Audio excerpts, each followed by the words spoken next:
Hello hi जय जगन्नाथ सांग मैंने आज देखु वर्षा हो जाइए पागटा केते सुंदर होइछि।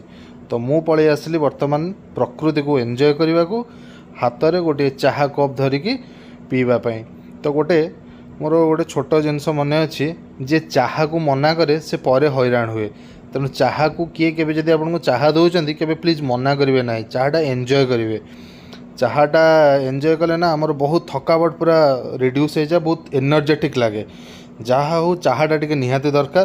ता सहित पागर उपयोगिता देखिकी मुझे कहली ना टिके पकुड़ी टिके छाणिबा, टिके पियाज, टिके कंचा लंका, टिके आलू, टिके भुसुंगा पत्र, आउ टिके टिके एक्स एक्स एक्स तीनटा जिनस मिसईकी पकुड़ी आमर ये छणा हो गला। गरम तेल रे पकुड़ी छणा है। आ पकुड़ी किए खाई नहीं संध्या बेले चाहा सहित पकुड़ीर मजाटा पूरा नियारा। आ ता सकू हल्का हल्का वर्षा है पागटा पूरा कष कर। तेणु चाहा सहित पकुड़ीर मजा है नियारा। मु तो भाई मिस करने को चाहे ना। 8टा 8:30 टाइम हम मु बसिली चाहा आ पकुड़ी टिके एंजॉय कली। एंजॉय कर सारा पर पाठपढ़ा मोर आरंभ हो। आ पकुड़ी सहित कंचा लंका पूरा जबरदस्त टेस्ट लगे। आपण मैंने किए किए पकुड़ी सहित कंचा लंका खाती पूरा कमेंट जनइबे। रहुची देखा नेक्स्ट वीडियो रे। जय जगन्नाथ। आ मो चैनल टाको सब्सक्राइब करंतु प्लीज।